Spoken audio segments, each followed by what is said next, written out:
Hey, it's America's Supermom. Thank you for joining me on my podcast. This series is the Corona Chronicles. I created this so that we would have an outlet of positivity in the midst of a lot of negativity. You know what I'm talking about. All the news, the fear around this virus, how it can affect us, what the new normal is looking like, and how so many things have changed that a lot of people feel like um, it is the end of the world, so to speak. So, this podcast was created so that those of us who have hope, who are willing to move forward with this new normal and innovate new things that will help us to be creative and positive. That is what this platform is for us to come together and share that positivity and that light with those who may need it. So if you're interested in sharing your insight, please reach out because we can never have enough positive news. So sit back and enjoy the show. I want to thank you guys for joining me today. I'm really excited about my next guest, Sejal. We actually met through a mutual friend, Oleg um, Lockheed. He has a program that we call Courageous Conversations. So we meet on Saturday mornings at 10 a.m. to really have some of the hard discussions about things that we may be thinking, feeling, or just mindsets that we have been a part of for years that we just begin to question and peel back the layers and look beneath the surface uh, for some really meaningful perspective changes and mindset shifts. So it's really been a blessing. So I'm excited to have Sejal here today because we met through that platform and excited to see what we are going to dive in today in lieu of us moving forward with this global pandemic and some of the other current events that we're facing right now, just being able to look at it in a fresh perspective with a new set of eyes, so to speak. So at this time, I'm going to give Sejal the floor to introduce herself, and then we'll get started with the interview. Awesome. Thank you so much, Lachelle. I really appreciate you inviting me to your podcast today. Mm-hmm. As Lachelle was saying, this global pandemic has really shaken things up. So what I do is, I'm an employment law attorney, and I've been practicing employment law since about 2003. And along the way, I primarily represented management, and the cases that I worked on dealt with harassment, discrimination, bullying, and those types of Mm. situations in the workplace. And so what I found was that I really had a passion for training because I Mm. felt like that piece was really missing in a lot of organizations, or that it wasn't being addressed in as part of a holistic solution to address issues that these employees were having. And so I did a lot of training, and then just in November of 2017, I started up my own company called Train Extra, which is Mm. really sort of designed, I still do employment law consulting and I do workplace investigations too, but I really have taken a focus on training and specifically just trying to help organizations create cultures based around civility in the workplace. I love that. And so, my first question is you mentioned that you are following your passion and, when it comes to training. So, for many people right now, we're in this space where we do have time to reflect. How was it? What were some of the signs that you were privy to see that you might not have been following your passions? Yeah, it's a great question. For me, when I was litigating cases, I love law.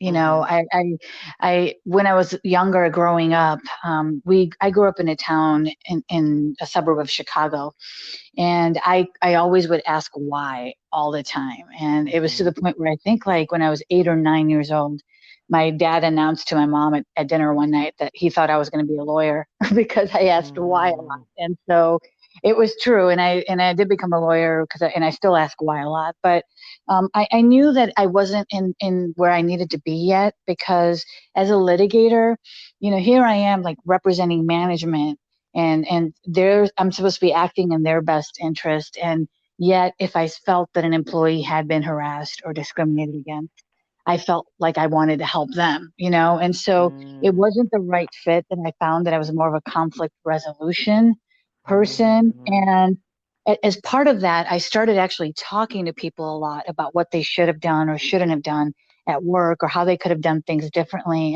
And that's where I really discovered my passion, that I'm able to take these complicated concepts, that the law sets up, and it's just hard for anyone to really understand really what they should be doing. Because I think most people really are well-intentioned, good people, but they get put in these situations and they just don't know how to navigate through those situations, and they haven't mhm, been given the tools or the support to be able to do that. And so as I started doing that more, it just became clear that I really wanted to help mhm, organizations, because we spend so much of our day at work, and the last mhm, thing anybody wants is to be dealing with harassment or a situation where, maybe there's different perspectives or diversity, and you're not sure how to navigate through that. And so that really then impacts your ability to be your 100%, success, or do your mhm, best work. And so I truly believe that there's a lot that we can do to help employees and help organizations get to that place. I think it's possible. Otherwise, I wouldn't be doing this work. I truly believe it's possible, but it's just that, you need to have a kind of a holistic plan for your organization on how you're going to deal with it. And so I kind of I'm just doing a piece of that plan right now, is mhm. really helping them with the training component. I love that. So I love the whole thing about the conflict resolution, and it's like being able to step outside the situation and be able to diagnose, if things could have been said differently, done differently, how you can accomplish a common goal. So, what are some Exactly. tips that you would give people? Like even now, you have families that they're spending a lot of time at home, Yeah. with each other, and just ways that people could start being more mindful of being proactive rather than reactive when it comes to conflict. Absolutely. I mean, I think, first of all, I think that, having worked on these cases, I really got a different lens of organizations and how they Mhm. work, and how how they're basically valuing their employees. And so Mhm. a lot of these companies, they're well intentioned. Like I said, they're meeting the legal compliance requirements, right? So they're following the law, Mhm. Mhm. and and they're taking a very legalistic kind of approach to the way they handle issues as they're coming into the organization, rather than taking more of a proactive approach where you have to have your employees be part of this solution to really Mm. create a difference in the culture. So for example, a situation, a lot of companies, they'll follow the law so strictly where, the law says you can't discriminate against these categories of people, and they're outlined in the law. And so if an employee then comes to HR and says, "Hey, I'm being bullied online," let's say, for example, they say because of my weight. Well, weight Mhm. isn't a protected category. So there's a whole lot of other reasons Mm.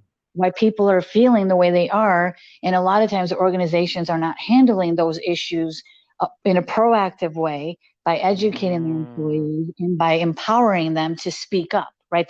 This doesn't work. I mean, when I first started training, I talked to a couple of leaders, and I almost got the impression that they were saying that if they brought me in there and I told their employees to speak up about issues, that they were going to see more complaints, and this was going to be additional work for the organization.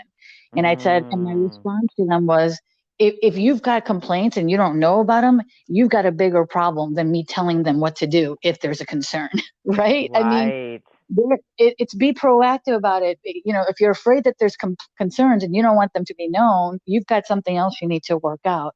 I think the Right. better approach is to create an environment within your organization where people can come to you, whether it's legally actionable in court or not, and not be afraid of any kind of retaliation, Mhm.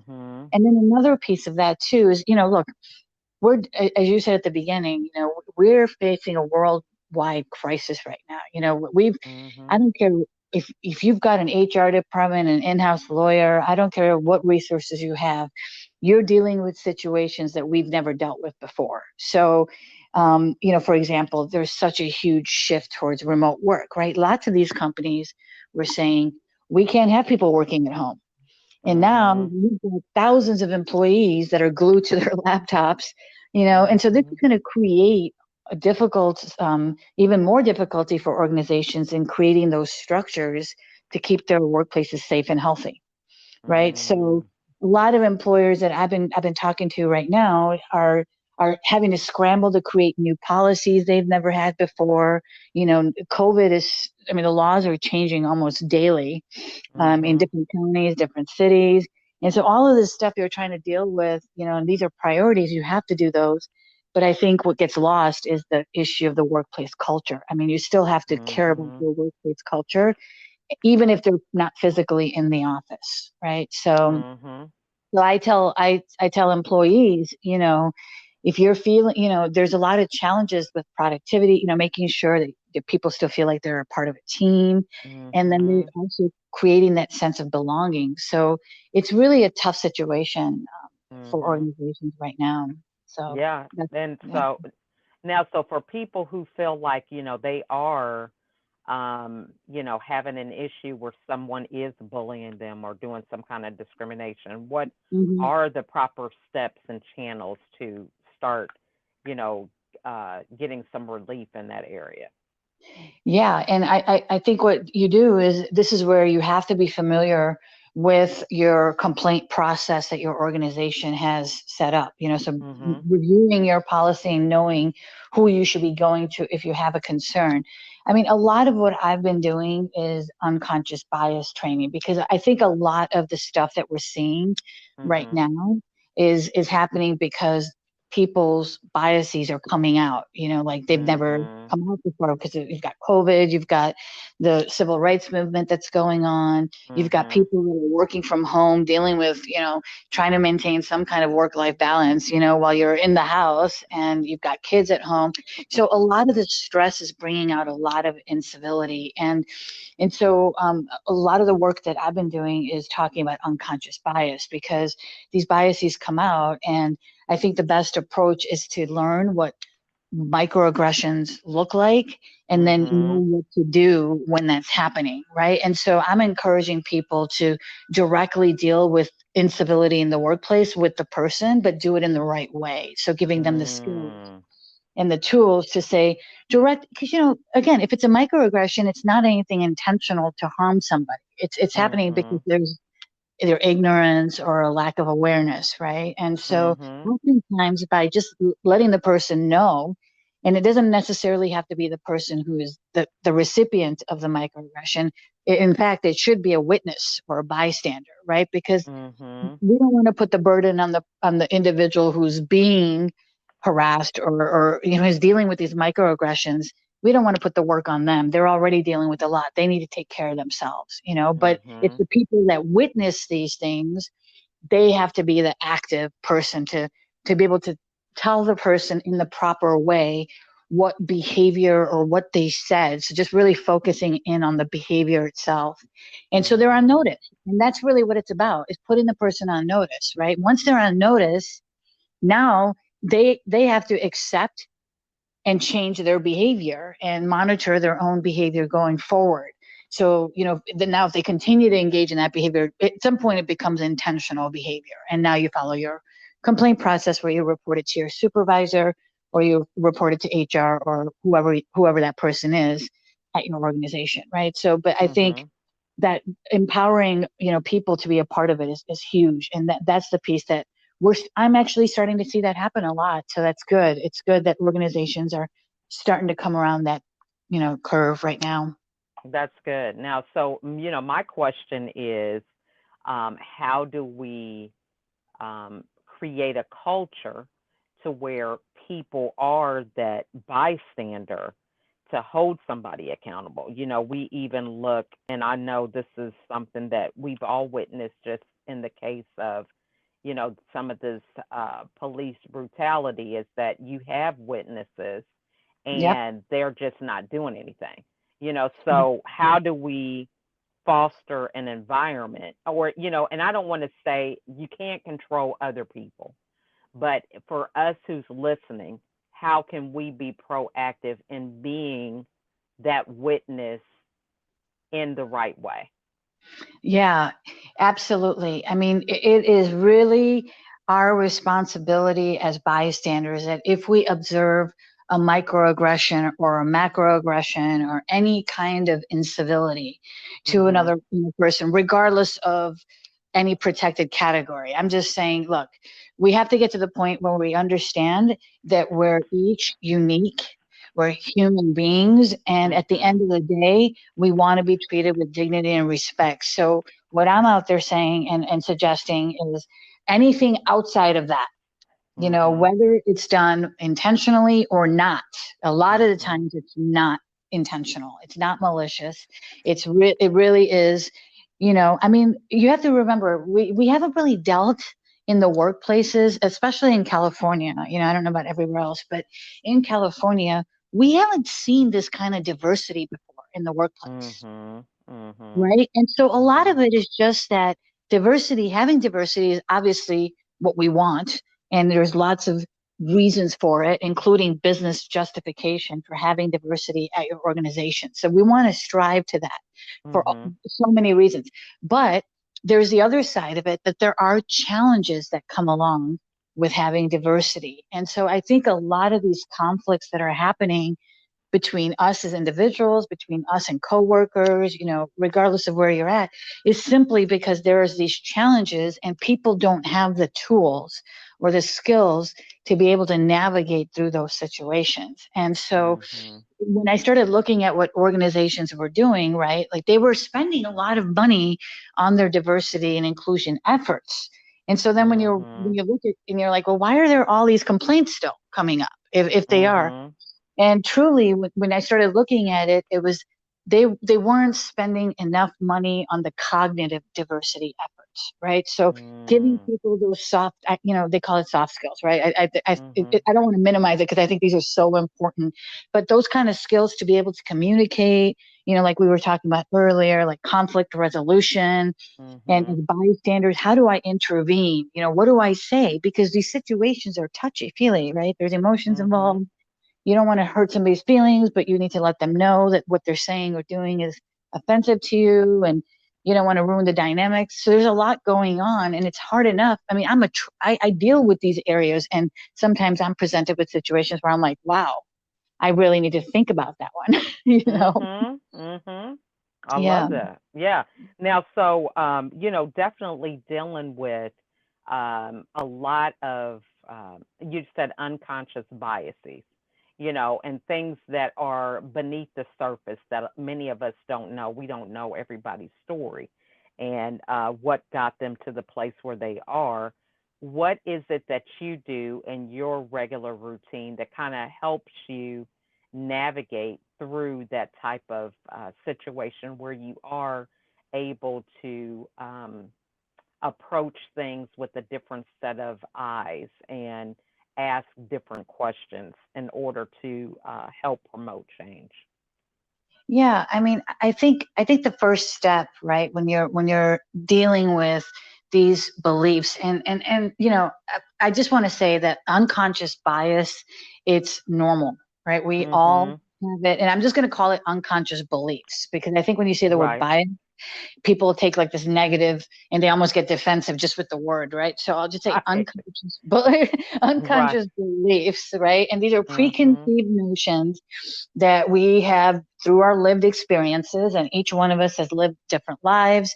So we look at this world through this lens. And so what ends up happening is a lot of times we make these spontaneous judgments when we see somebody based on usually very limited facts, in a Mhm. very short period of time. So you make these spontaneous judgments, let's say, for example, based on the way somebody looks, right? Mhm. So if if you look at somebody and they look a certain way, you might grab your purse, right? Or you Mhm. might get scared, so there's all these judgments you make. But Mhm. because it's really just our brain's way of making sense of millions of pieces of information that's being thrown at it all, through our five senses. And so Mhm. it's normal. So it doesn't matter how well intentioned you are, we all have them. The point is Mhm. that if you can learn what they are, or what potentially these preconceived notions are, the first step is awareness. So if you could figure out, and there are tools and strategies that you can use to learn about your own potential preconceived notions or unconscious beliefs, then from there you can start to challenge that bias, and you can engage Mhm. in inclusive behaviors. You can, change the way that you act and behave and what you say, so that you can improve the quality of your relationships in your life, Mhm. and really get and truly embrace diversity and Mhm. inclusion. So I think that and the good news is it's totally doable. You just have Mhm. to do some work, and that's the Mhm. part that, and I think that's where, as an individual, we need to do our own work. And Mhm. it's forever process, right? It's not like you just sit down one day, you attend one training, and now all of a sudden you're clear. You're good to go. Right. I wish it was that simple, but it isn't. But the good news is, it's as you start doing the work, and I am personally continually doing the work, and really challenging my own beliefs. But Mhm. as you start to do it, what ends up happening is you can sense those biases happening really fast. So you get quicker at Mm. recognizing it. So it gets easier as you keep doing the work. And then you can make sure that when you make a decision that might impact somebody, like, for example, let's say, I'm a HR manager and I'm looking to hire employees. If I know that I've got some preconceived notion against somebody because of whatever reason, it doesn't have to be just race or religion or age, right? It could Mhm. be anything at all. Like, I learned when I started doing the work, I took the implicit association test, which is Mhm. a free online tool that anybody can take, that, psychologists from three or four major, like Harvard, University of Washington, University of Virginia, they got together and they created this test. I don't even like calling it a test. I'd rather say it was a tool, because it's not like you pass or fail and Mhm. you're a good person or a bad. It's just an awareness tool. So, but Mhm. you take it, and it's broken out into different sections, like race, gender, disability, and there's all these different sections of the test that you take. So I took it, and I learned that I had a potential for bias. And because there were these four questions it asked me. It said something. The first one was, if you have a daughter, do you feel comfortable dressing your daughter in all pink? No problem. I didn't hesitate. And but then, if you have a daughter, would you feel comfortable dressing her in all blue? No problem. Then they said, if you have a son, would you feel comfortable dressing him in all blue? No problem. And then came that last question. If you have a son, would you feel comfortable dressing him in all pink? And I paused, and I had to really think about Mm. that. That's a potential for bias, right? And Mhm. so, but I never knew that before that, before I did that. So Right. now, if I was that HR manager and a gentleman walks in with a pink shirt, that bias might have interfered with me making that decision to hire him. But now that I'm aware Right. of it, I can check it at the door and say, Sejal, make your decision based on their qualifications, their education, their Mhm. experience, not the color of the shirt, right? So Right. it's important to learn about and do the work to figure out what your biases are, because we're making decisions all the time that impact other people and impact our relationship with other people, who we let into our lives and so forth. Yeah, this is so true. Now, so this is some good stuff. Great notes to be taken here. Now, what are some books or, some different podcasts that we can listen to kind of, somebody who's listening, this is new for them, just recognizing that they might have some unconscious beliefs, but some You way that they can start working on that muscle, so to speak, yeah. starting with some baby steps. I don't really listen to a lot of podcasts. So I couldn't tell you the best ones on, unconscious bias. What I would say is that there's a great book. that you can read. That I actually just I'm like almost I'm not even done with it 100% yet, and I'm learning so much about it. It's called Thinking Fast and Slow Mm. by Daniel Kahneman, and last name is Mhm. Kahneman. Mhm. Great book, and it really just it's written in a way that we can understand, but it also I like the approach and how it explains the science behind our biases. So it's really, Mm. really good. And then another book I'm going to recommend too is I'm actually getting it right now. It's amazing. It's called Act from Choice.